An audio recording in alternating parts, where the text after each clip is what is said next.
Assalamualaikum warahmatullahi wabarakatuh. Bertemu lagi di kelas hukum internasional ya. Minggu kemarin teman-teman sudah menjalankan ujian tengah semester. Bagaimana hasilnya? Tentu saja hasilnya sangat bervariasi ya. Ada yang kemudian mendapatkan nilai cukup bagus. Ada yang kemudian dua pertanyaan yang saya ajukan tidak ada yang bisa dijawab ya, tapi tidak menjadi masalah karena sebagaimana yang sudah saya informasikan di awal perkuliahan bahwa indikator penilaian saya dalam ujian tengah semester itu hanyalah 1/4 ya, karena nanti ada tugas, lalu kemudian ada UAS dan ada juga keaktifan. Baik, bagi teman-teman yang kemudian masih terkendala dalam UTS karena tidak mampu menjawab pertanyaan, silahkan nanti untuk bisa mengejar teman-temannya dalam tugas keaktifan dan juga ujian akhir semester. Baik, melanjutkan materi yang kemarin ya. Kemarin kita sudah membahas terakhir kalau tidak salah subjek-subjek hukum internasional. Hari ini kita akan bahas terkait dengan yurisdiksi negara dalam hukum internasional. Baik, saya lebih dulu ke awal ya, pengertian yurisdiksi dulu. Kalau mengacu pada Merriam-Webster Dictionary of Law ya, salah satu kamus besar istilah-istilah hukum ya, kata yurisdiksi ini berasal dari bahasa Latin jurisdictio ya, yang artinya adalah dari dua gabungan kata ya. Juris itu adalah dari hukum, kemudian dictio ini adalah berasal dari kata dicere yang artinya adalah tindakan atau perbuatan mengatakan. Ya, jadi kalau kemudian diintegrasikan juris dan dictio, maka dapat diambil tiga pengertian. Yang pertama adalah kekuasaan, hak atau kewenangan untuk menafsirkan, menerapkan dan menyatakan hukum. Yang kedua adalah kewenangan untuk memerintah atau membuat peraturan. Dan yang ketiga adalah batas-batas atau wilayah di mana kewenangan dapat dilaksanakan. Nah, kalau mengacu pada salah satu kamus hukum yang lainnya, yaitu Black's Law Dictionary, yurisdiksi ini mempunyai 4 pengertian. Yang pertama adalah kekuasaan umum yang dimiliki pemerintah untuk melaksanakan kewenangan atas orang dan hal-hal yang berada di dalam wilayahnya. Sementara itu yang kedua adalah kekuasaan suatu pengadilan untuk memutus suatu kasus atau mengeluarkan keputusan. Yang ketiga, suatu wilayah geografis di mana kewenangan politik atau kehakiman dapat dilaksanakan. Kemudian yang keempat adalah suatu subdivisi politis atau judicial di dalam wilayah yang disebutkan di atas. Ya. Jadi kalau teman-teman melihat pengertiannya, sebenarnya dapat dipahami ya, ketika kita seringkali menggunakan kata yurisdiksi, itu tidak semata-mata kemudian dimaknai sebagai kewenangan saja. Contoh, ini bukan yurisdiksi kepolisian, tapi ini yurisdiksi Kementerian Perhubungan. Ketika teman-teman berbicara mengenai kewenangan untuk menilang, bukan menilang ya, untuk kalau seumpama teman-teman naik motor, kemudian ada polisi yang memberhentikan teman-teman dikarenakan pajak kendaraan bermotornya teman-teman belum dibayar. Teman-teman seringkali mengatakan oh ini bukan yurisdiksi kepolisian terkait dengan masalah pembayaran pajak kendaraan bermotor, tapi ini ada yurisdiksi Kementerian Perhubungan. Itu teman-teman berbicara yurisdiksi dalam konteks kewenangan. Tapi yurisdiksi bisa juga dimaknai dalam konteks wilayah kan.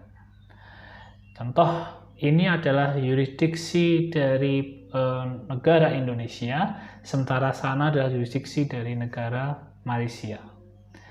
Jadi memang dalam kamus bahasa hukum ini bisa dimaknai berbeda-beda. Baik, ketika kita berbicara yurisdiksi ya, kita berbicara relasi antara yurisdiksi dengan kedaulatan negara. Pada bab sebelumnya, kita sudah menyampaikan ya, saya sudah menyampaikan bahwa kedaulatan negara ini merupakan kekuasaan tertinggi. Ya, dalam artian apa? Tidak ada lagi kekuasaan lain yang lebih tinggi dari kedaulatan negara. Yang kedua adalah tidak ada kekuasaan tandingan terhadap kedaulatan negara. Sehingga suatu negara dikatakan berdaulat jika ia tidak tunduk pada kekuasaan negara lain. Saya contohkan adalah kalau kemudian Yogyakarta sebagai sebuah wilayah yang berdaulat tidak tunduk pada pemerintahan Indonesia, maka kemudian Yogyakarta bisa dianggap sebagai negara yang berdaulat.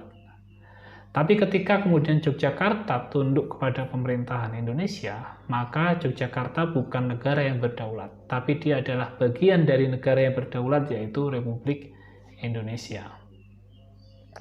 Jadi teman-teman perhatikan, apabila suatu negara itu ternyata masih tunduk pada negara lain, maka dia bukan merupakan negara yang berdaulat. Ya. Karena itulah ketika kemudian Soekarno ya, Presiden pertama Indonesia, menyatakan bahwa Indonesia harus menjadi negara berdaulat, yaitu mandiri secara ekonomi, mandiri secara politik, mandiri secara budaya, dan juga mandiri secara aspek-aspek yang lain. Nah, oke, kita kembali lagi. Itu agak sedikit menyimpang dari topik yang kita bahas pada minggu ini. Karena itu ya, ketika kita bicara tentang kedaulatan negara, itu mempunyai dua aspek, yaitu aspek internal, yaitu kekuasaan tertinggi untuk mengatur segala hal yang ada atau terjadi dalam batas-batas wilayah negara tersebut.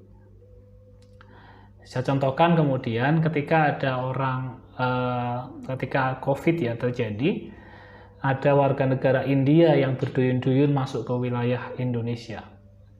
Pemerintah Indonesia mempunyai kedaulatan kemudian untuk membatasi bahwa warga negara asing tidak boleh masuk ke wilayah Indonesia. Itu adalah kedaulatan internal. Lantas apa yang dimaksud dengan kedaulatan eksternal?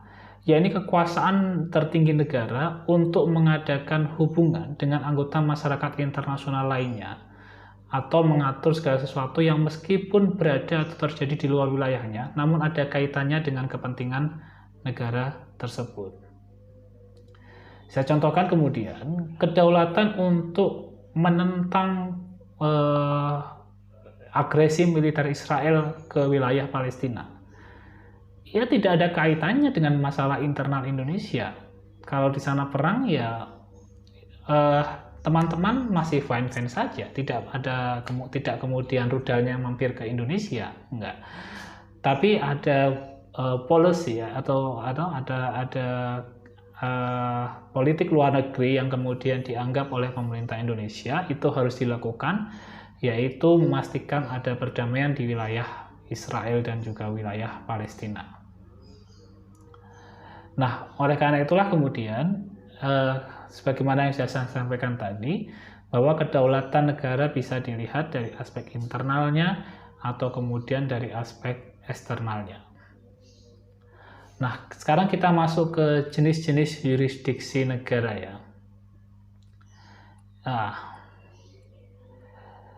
Ya, ketika kita melihat ya jenis-jenis yurisdiksi negara, ini kita bicara dalam konteks hukum nasional juga. Yang pertama adalah yurisdiksi legislatif, yaitu negara mempunyai kewenangan untuk kemudian menetapkan suatu peraturan perundang-undangan yang digunakan untuk mengatur masyarakatnya.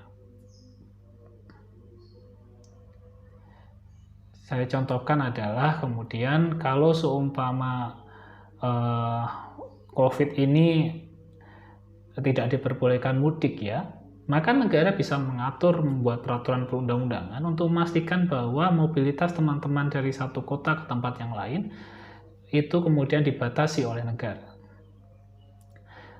Itu yang dikenal dengan yurisdiksi legislatif. Yang kedua adalah yurisdiksi eksekutif atau yurisdiksi administratif ya, yaitu kekuasaan atau kewenangan suatu negara untuk melaksanakan peraturan perundang-undangannya terhadap suatu objek yang tidak semata-mata bersifat domestik. Ya. Kewenangan eksekutorial untuk mengeksekusi peraturan perundang-undangan.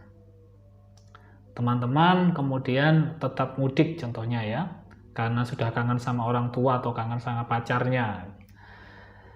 Pemerintah punya kewenangan eksekutorial untuk kemudian menghukum teman-teman dengan sanksi sesuai dengan apa yang dicantumkan dalam peraturan perundang-undangan. Contoh, kalau sudah dilarang mudik, masih mudik, maka sanksinya adalah denda 100 juta rupiah atau pidana kurungan penjara 3 bulan. Contoh saja. Itulah yang disebut dengan yurisdiksi eksekutif. Yang ketiga adalah yurisdiksi yudikatif, yaitu yurisdiksi suatu negara untuk mengadili pelanggar peraturan perundang-undangannya. Ya. Jadi ketika kemudian teman-teman disanksi oleh kekuasaan eksekutif, teman-teman bisa kemudian memprotes itu ke kekuasaan yudikatif. Yurisdiksi yudikatif untuk menentukan apakah teman-teman melanggar peraturan perundang-undangan ataukah kemudian ada tindakan semena-mena dari negara tanpa didasarkan pada regulasi yang jelas. Itulah yang disebut dengan yurisdiksi yudikatif, menyelesaikan persoalan. Dalam perspektif objek yang diatur ya, tadi subjeknya ya, yurisdiksi dapat digolongkan menjadi 4 ya. Yang pertama adalah yurisdiksi personal atau jurisdiction impersonal, yaitu yurisdiksi suatu negara atas orang atau subjek hukum tertentu ya. Penekanan yurisdiksi ini adalah pada subjek hukum, baik berupa orang ataupun berupa badan hukum yang ditundukkan pada yurisdiksi tersebut. Yang kedua adalah yurisdiksi kebendaan atau jurisdiction in rem, yaitu yurisdiksi negara untuk mengatur serta menerapkan hukumnya atas suatu benda yang berada di suatu tempat tertentu. Yang ketiga adalah yurisdiksi pidana atau criminal jurisdiction, yaitu yurisdiksi suatu negara untuk memberlakukan hukum pidananya terhadap suatu tindak pidana tertentu. Dan terakhir ada yurisdiksi sipil atau perdata, yaitu yurisdiksi negara untuk menerapkan hukum perdatanya terhadap suatu peristiwa perdata tertentu yang terjadi di suatu tempat tertentu. Ya, jadi bisa dilihat dari orangnya, kemudian kebendaannya atau thing-nya ya, benda, kemudian yurisdiksi tempat terjadinya tindak pidana atau kriminal, yang kemudian terakhir ada yurisdiksi sipil atau perdata, yaitu di mana kemudian kasus perdatanya itu terjadi. Nah, selanjutnya adalah dari perspektif ruang atau tempat objek yang diaturnya, yurisdiksi dapat digolongkan menjadi 1 yurisdiksi teritorial, yaitu yurisdiksi negara untuk mengatur dan menerapkan hukum terhadap objek ya. Jadi bergantung pada wilayahnya. Saya contohkan adalah ketika kemudian teman-teman melakukan tindak pidana tertentu ya, pencurian gitu, maka pengadilan tempat teman-teman melakukan tindak pidana itu yang kemudian merupakan pengadilan yang berwenang untuk mengadili atau disebut dengan objektum litis ya. Jadi di mana kemudian kasus tindak pidana itu terjadi, maka kemudian pengadilan di wilayah tersebut yang berwenang mengadili. Itu disebut dengan yurisdiksi teritorial. Kemudian adalah dalam konteks hukum internasional dulu ya. Dalam konteks hukum internasional, yurisdiksi teritorial ini mempunyai beberapa hal pengecualian ya. Jadi yang pertama adalah kepala negara atau kepala pemerintah negara asing yang sedang berada di wilayah suatu negara. Yang kedua adalah kepala dan staf diplomatik dan konsuler negara asing yang sedang berada di dalam wilayah yang sedang dalam menjalankan tugasnya dalam suatu negara. Yang ketiga adalah angkatan bersenjata negara asing yang sedang menjalani tugas atau misi kenegaraan di suatu negara. Yang keempat, kepala dan staf lembaga-lembaga atau organisasi internasional yang bertugas di suatu negara. Kelima adalah gedung-gedung atau kantor perwakilan diplomatik negara asing di suatu negara, termasuk area yang digunakan untuk keperluan misi diplomatik negara asing tersebut beserta arsip-arsipnya.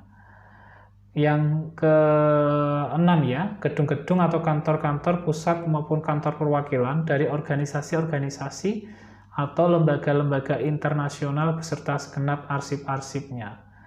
Yang ketujuh adalah kapal-kapal dan pesawat udara publik milik negara asing yang sedang berada di wilayah suatu negara. Nah, jadi pengecualian-pengecualian yang tadi saya sebutkan itu, jadi ketika kemudian kepala negara ya, saya contohkan ya, kepala negara sedang berada di wilayah suatu negara, maka dia kemudian secara otomatis dia tidak terikat dengan yurisdiksi teritorial di negara tersebut. Ya, saya contohkan kemudian ketika Presiden Jokowi sedang melakukan kunjungan kenegaraan di Arab Saudi, saya contohkan. Ketika kemudian Presiden Jokowi melakukan pelanggaran, melakukan kejahatan, saya contohkan, maka kemudian dia akan diadili sesuai dengan hukum yang berlaku di negara asal. Ya, jadi ternyata kemudian ada kejahatan melakukan tindak pidana berupa pencurian itu. Maka nantinya kemudian kepala negara ini akan dihukum sesuai dengan KUHP negara asal. Nah, begitu pula dengan kepala dan staf diplomatik konsuler yang sedang menjalankan tugas dalam suatu negara, maka ketika kemudian dia melakukan kasus tindak pidana, maka kemudian harus dihukum berdasarkan hukum negara asal. Sepanjang kemudian ini disepakati bersama ya. Saya contohkan seperti ini. Ada seorang diplomat dari Republik Indonesia yang kemudian ditugaskan untuk menjadi duta besar atau staf konsuler di negara Amerika Serikat, saya contohkan. Kemudian di negara Amerika Serikat, dia melakukan tindak pidana berupa pencurian, perampokan, dan juga tindak pidana pemerkosaan. Saya contohkan saja. Nah, ketika kemudian secara hukum internasional, sebenarnya dia harus disanksi atau mendapatkan harus diproses secara hukum berdasarkan hukum negara asal. Sebenarnya ya. Tapi hukum nasional bisa kemudian hukum Amerika Serikat bisa kemudian memproses orang tersebut sepanjang kemudian disepakati bersama antara pemerintah Indonesia dan pemerintah Amerika Serikat.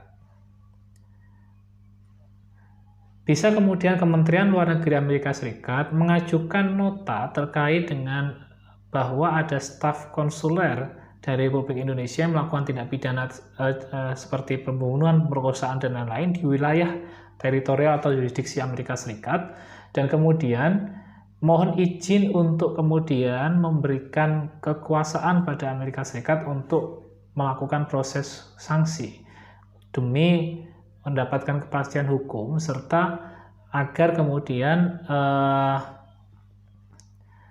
proses peradilan bisa berjalan secara lebih optimal. Karena apa? Karena korban dan juga saksi dan bukti berada di wilayah Amerika Serikat. Hal ini bisa dilakukan sepanjang kemudian pemerintah Republik Indonesia melalui Kementerian Luar Negerinya memberikan izin. Dan sebagian besar kasus yang kemudian melibatkan staf konsuler, staf diplomatik, ini diberikan izin untuk diproses sesuai dengan hukum di negara asal. Karena Tapi bisa saja kemudian pemerintah Indonesia menolak ya. Saya contohkan kemudian pemerintah Indonesia menolak untuk kemudian memberikan sanksi, menolak permohonan Amerika Serikat untuk kemudian menghukum si staf konsuler ini sesuai dengan hukum Indonesia. Bisa saja, tapi konsekuensinya ada konsekuensi yang cukup berat. Kenapa? Karena pemerintah Amerika Serikat kemudian bisa saja mempersona non gratakan ya, atau kemudian memulangkan duta besar yang ada di Indonesia, duta besar yang Amerika Serikat yang ada di Indonesia, dan menyuruh pulang duta besar Indonesia yang ada di Amerika Serikat. Konsekuensinya ada konsekuensi yang cukup besar bagi dunia internasional, bagi relasi antara negara satu dengan negara lain. Nah, menjadi pertanyaan ketika kemudian kita bicara kapal-kapal dan pesawat udara publik milik negara asing yang berada di wilayah suatu negara, itu juga berlaku hukum negara tersebut. Nah, tapi saya contohkan adalah gini. Teman-teman mengikuti kasus sekitar beberapa tahun yang lalu, kalau tidak salah, ada pesepak bola Indonesia, pesepak bola Persija Jakarta ya, Marco Simic, yang pada waktu itu terbang dari Jakarta ke Australia dan melakukan pelecehan seksual kepada seorang penumpang di pesawat terbang tersebut ya. Pesawat terbang tersebut adalah Garuda Indonesia, tapi kemudian pelecehannya berada di wilayah teritorial Australia, yaitu sudah masuk ke wilayah Australia. Ya, pada akhirnya kemudian menjadi perdebatan kan, apakah kemudian berlaku hukum Indonesia ataukah berlaku hukum Australia. Tapi Marco Simic sempat diproses secara pidana di Australia dan dibuktikan dan mendapatkan sanksi pidana penjara kalau tidak salah selama beberapa bulan. Intinya seperti ini ya.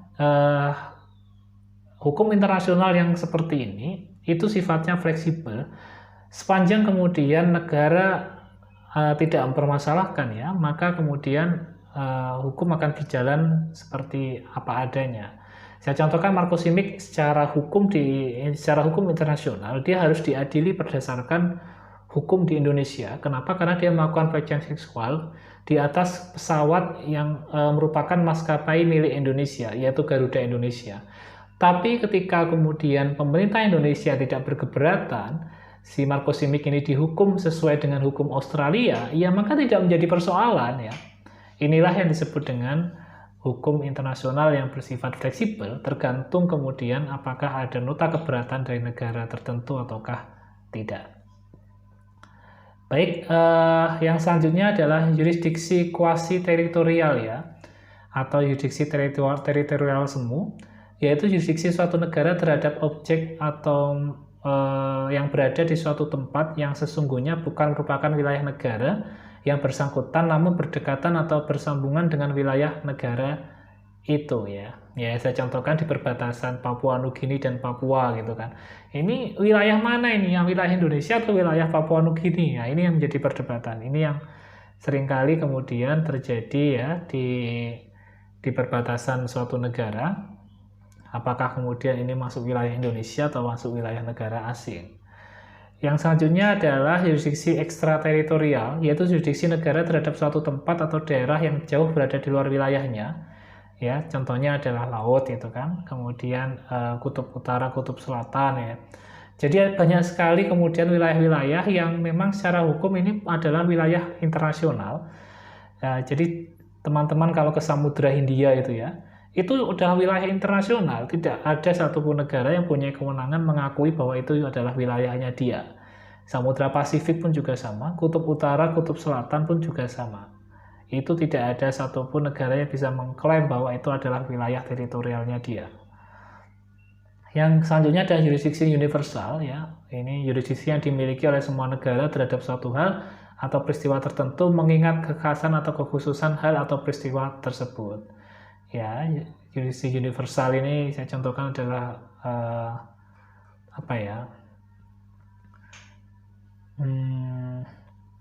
jadi ini contoh konteks kejahatan ya. kejahatan yang dianggap musuh seluruh umat manusia ya, contoh kemudian perdagangan budak, kemudian human trafficking, serta hal-hal yang lain, ya ini tidak mengenal jurisdiksi, dimanapun kemudian siapapun bisa melakukan penindakan. Saya contohkan seperti ini. Ketika kemudian ada human trafficking ya di wilayahnya Hong Kong contohnya ya, maka kemudian Cina bisa saja melakukan penindakan ya, ketika kemudian dia mengetahui bahwa ketika kemudian itu dilakukan ya. Atau saya contohkan saja mungkin pirates ya, atau perampok di Suriname. Ya itu adalah tindak pidana yang sudah pasti kemudian merupakan tindak pidana yang ditolak oleh seluruh manusia ya, atau disebut dengan justice humani generis ya. Nah, karena itu kemudian siapapun yang bisa memberantas perampokan dan juga kemudian perompakan ya, atau bajak laut, itu siapapun bisa melakukan sepanjang kemudian dia mempunyai sumber daya. Makanya kemudian Suriname ini salah satu yang disebut dengan failed state ya, negara gagal. Kenapa? Karena dia tidak bisa kemudian memberantas perompak ya, dibutuhkan bantuan-bantuan internasional untuk memberantas perompak-perompak atau bajak laut di wilayah perairan Suriname. Yang selanjutnya ada yurisdiksi eksklusif ya. Yurisdiksi ini lahir dari dalam sejarah perkembangan hukum laut internasional yang didorong oleh keinginan dan kemampuan negara-negara untuk mengeksplorasi dasar laut ya. Jadi contoh wilayah laut Indonesia, maka ya kemudian Indonesia mempunyai kewenangan untuk mengeksplorasinya sedalam mungkin. Apa yang kemudian bisa diambil, maka bisa diambil oleh pemerintah Indonesia. Baik, selanjutnya ada jurisdiksi negara dan ekstradisi ya. Jadi setelah ini minggu depan kita akan bahas tentang ekstradisi, atau kemudian terkait dengan bagaimana mengembalikan penjahat dari negara lain ke negara Indonesia, atau sebaliknya mengeluarkan penjahat dari negara asing yang mendapatkan sanksi di Indonesia untuk kembali ke negara asalnya. Baik, terima kasih. Wallahu muwaffiq ila aqwamit thoriq. Wassalamualaikum warahmatullahi wabarakatuh.